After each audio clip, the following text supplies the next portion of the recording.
Light section को repairing करने का टाइम में हमेशा एक प्रॉब्लम आता है कि आपको अगर सेट में कहीं भी शॉर्टिंग नहीं मिलता है, तब आपका प्रॉब्लम शुरू हो जाता है कि काम कहाँ पे करें। लेकिन एक चीज़ है कि जो बेसिक वर्क है, जैसे लाइट हो गया, चार्जिंग हो गया, जो बेसिक वर्क होता है उसमें अगर हम सक्सेस नहीं होंगे तो रिपेयरिंग करके कुछ बेनिफिट नहीं होता है। तो लाइट सेक्शन का बारे में मैं पहले भी बहुत सारा वीडियो दिया हूँ, फुल डिटेल्स दिया हूँ, मेरा यूट्यूब चैनल पे है। लेकिन आज एक ऐसा फॉल्ट आया है और ग्रुप में भी इस टाइप का फॉल्ट बहुत ज़्यादा डिस्कशन हो रहा था कि क्या दिक्कत होता है। मैं एक बार आज इस वीडियो में क्लियर करूँगा। ये वीडियो में ये भी चीज़ बताऊँगा एक्चुअली में सेट में छोटा प्रॉब्लम है या बड़ा है, जो भी हो आपका सामने में ही क्लियर होगा।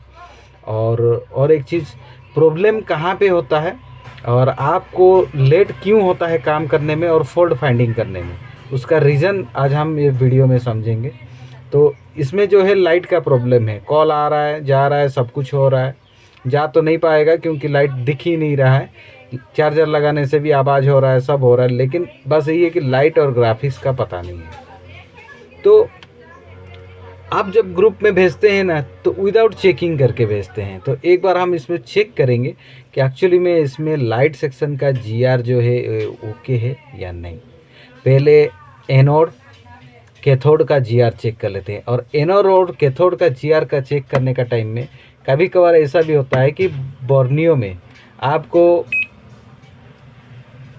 एनोड और कैथोड का जगह में मतलब पॉजिटिव और नेगेटिव भी दे दिया होगा। जैसे कैथोड में नेगेटिव और नेगेटिव मतलब -1 -2 दे दिया होगा, माइनस का साइन दे के। और एनोड पे आपको प्लस मिल जाएगा, कैथोड पे माइनस मिल जाएगा। तो हम क्या करेंगे ना, पहले इसका एनोड और कैथोड और CAVC ये सब को चेक करके देखते हैं। ये 9A का बोर्ड है। 9A का बोर्ड में हो चाहे Y21 हो, चाहे Y91 हो, चाहे Y12 हो, ये सब में लाइट का जो प्रॉब्लम आता है वो छोटा सा प्रॉब्लम रहता है और हम लोग उसको बड़ा कैसे करते हैं, तो उसका बारे में पूरा डिटेल्स क्लियर करेंगे। तो पहले एक बार हम इसको फुल टेस्ट कर लेते हैं डायोड मोड पे। तो ये जो लाइन है, ये लाइट का लाइन है। यहाँ पे पहला नंबर पे हम चेक करेंगे एनोड को। एनोड पे जीआर ओके है। फिर यहाँ पे नहीं है, यहाँ जो है कैथोड का, कैथोड 1 और कैथोड 2। CAVC का जो लाइन है यहाँ पे 2 छोड़ के इधर CAVC। तो एक तरफ से सारा जीआर ओके है। अगर जीआर ओके है तो लाइट सेक्शन का आउटपुट में कहीं शॉर्टिंग नहीं है, इनपुट में भी शॉर्टिंग नहीं है। अगर इनपुट में शॉर्टिंग रहता तो हाफ शॉर्ट भी दिखाता। एक जनरल नॉलेज है, बेसिक जिसको वर्क बोला जाता है। इनपुट में शॉर्टिंग रहता तो आउटपुट में भी हाफ शॉर्ट दिखाता, लेकिन नहीं है। और आउटपुट में भी कोई शॉर्टिंग नहीं है कि हाफ शॉर्टिंग, कुछ भी नहीं है। तो लाइट सेक्शन एक तरफ से हम ओके है मान सकते हैं, लेकिन अभी पूरा क्लियर नहीं है। तो प्रॉब्लम कहाँ पे है, लाइट तो नहीं आ रहा है। तो प्रॉब्लम को जानने के लिए हम लोग 2 तरीका यूज़ कर सकते हैं। एक, हम एनोड को पहले जंपर करके देखेंगे। आप व्हाट्सएप में देखे होंगे, हम एक ही डायलॉग बोलते हैं कि आप CAVC पे 1.8 दे के देखो। CAVC पे 1.8 कहाँ से देना है आप समझ नहीं पाते हैं अगर आपका पास बर्नियो नहीं है। बस आपको एक चीज़ देखना है, CAVC का लाइन कौन सा है, उस लाइन पे ये देखिए, ये जो बैटरी है, ये मेरा पास में एक पेंसिल बैटरी है, ये 1.5 का बैटरी है। इसमें एक वाइट वाला वायर नेगेटिव रखा हूँ और ये ग्रीन वाला वायर जो है मैं पॉजिटिव रखा हूँ। तो यहाँ पे अगर मैं नेगेटिव और यहाँ पे पॉजिटिव दूंगा, तब ये जो है बूस्ट करना चालू कर देगा। जब बूस्ट करना चालू करेगा तब हम समझ जाएंगे कि हमारा ओके है, बस प्रॉब्लम कहीं है कनेक्टर पे। तो उसी तरह हम क्या करेंगे, आज उसको हम डायरेक्ट चेक करेंगे। कहाँ ना, हम पहले एनोड पे एक जंपर मारेंगे और डिस्प्ले कनेक्टर का एनोड पे एक जंपर मारेंगे और फिर चेक करेंगे। ये चीज़ हम लोग हमेशा बोलते हैं, लेकिन आप लोग उसको समझ नहीं पाते हैं। तो उसको आज हम क्लियर करेंगे कि कहाँ कहाँ पे जंपर करना होता है। जो नया नया आते हैं क्लास करने के लिए, ज्वाइन करने के लिए, तब वो लोग का क्लियर नहीं हो पाता है, तो उसको हम एक बार पहले क्लियर करेंगे, क्योंकि जो पुराना है उनको तो पता है। तो अभी हम क्या करेंगे ना, इसमें पहले एक जंपर लगाएंगे एनोड से। मदरबोर्ड पे जो कनेक्टर है उसी कनेक्टर का पॉइंट से ही एक एनोड से एक जंपर लगाएंगे, वहाँ पास में टिप भी है, और उसको लेके डिस्प्ले कनेक्टर पे देंगे। तो उस कंडीशन में हमको पता चलेगा कि हमारा अगर एनोड लाइन मतलब डिस्प्ले कनेक्टर अगर प्रॉपर टच नहीं हो पाता है, तो अभी थोड़ा वीडियो फास्ट है क्योंकि वीडियो बहुत लंबा हो जाता है, इसलिए फास्ट करना पड़ता है। तो डिस्प्ले कनेक्टर पे देने के बाद में आ जाना चाहिए। अगर फिर भी नहीं आता है तो हम CABC पे 1.8 दे के देखेंगे कि एक्चुअली में जो प्रॉब्लम है वो कहाँ पे है। और एक चीज़ है, कस्टमर ये भी चीज़ बोले थे कि कभी कभार आता है तो डिस्प्ले 1-2 दिन तक चलता है, कभी कभार फिर ऐसे नहीं आता है। तो इस कंडीशन में हम जंपर करके पहले जब तक एक बार हम एनोड को चेक नहीं करेंगे, क्योंकि कभी कभार आता है, मतलब उस कंडीशन में हो सके ग्राफिक्स का भी कोई लाइन मिस हो, दिक्कत होता होगा, तो या तो लाइट का भी। तो उसको पहले हम एक बार क्लियर करने के लिए जंपर करके अभी ऑन करके पहले देखते हैं। तो ऑन करने का बाद जो है आया नहीं, लेकिन सेट वाइब्रेट हुआ था,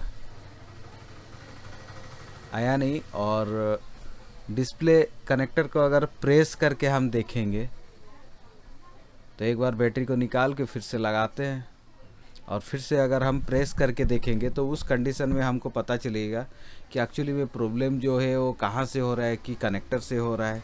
हम जो व्हाट्सअप में बोलते हैं कि अगर सारा GR ओके है, अगर वोल्टेज ओके है, फिर देखिए आ गया, लेकिन डिस्प्ले कनेक्टर को हमने प्रेस करके रखा है, तो कहीं ना कहीं कनेक्टर का प्रॉब्लम है।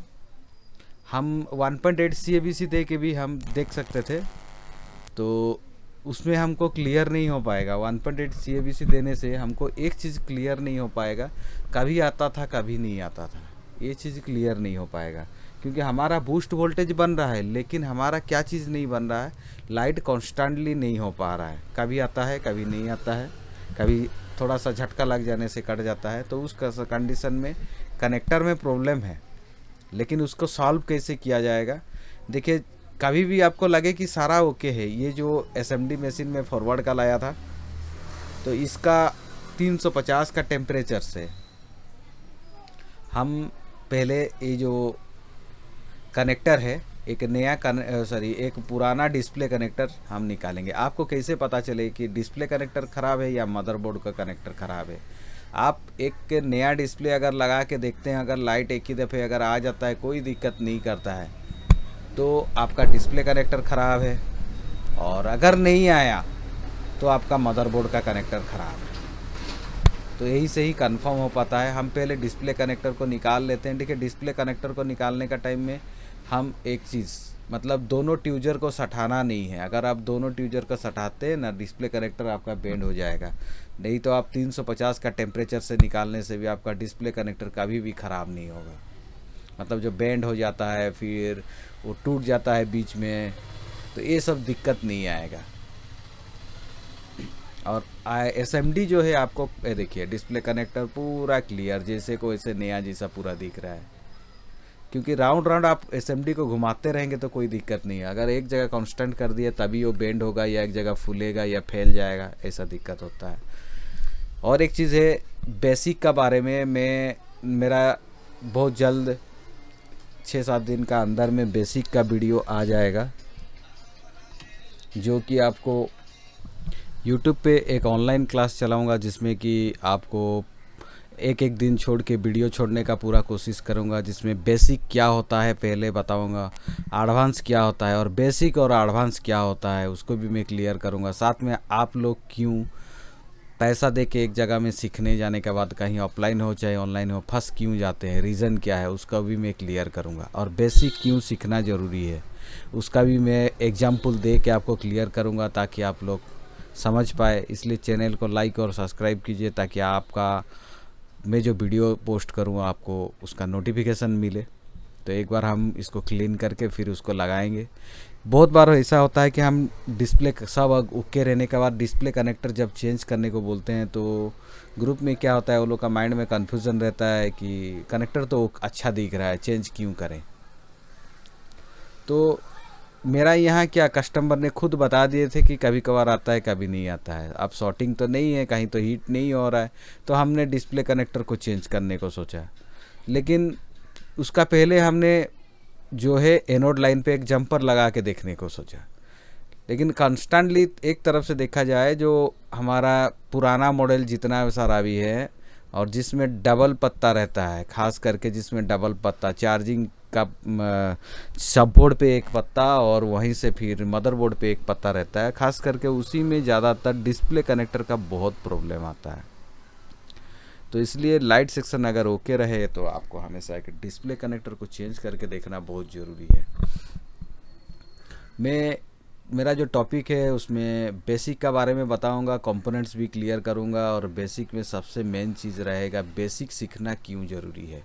मैं आपको एग्जांपल क्लियर करूंगा उसका, कि शॉर्टिंग ऐसा शॉर्टिंग आता है जो कि क्यों नहीं हटता है, और आपको कंपोनेंट्स का नॉलेज रहने से आप कैसे हटा पाएंगे।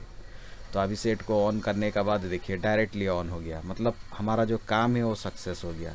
तो ग्रुप में जो चीज़ आप हमेशा छोड़ते हैं, तो कभी कभार सब ओके रहने से डिस्प्ले कनेक्टर को चेंज करके देखिए।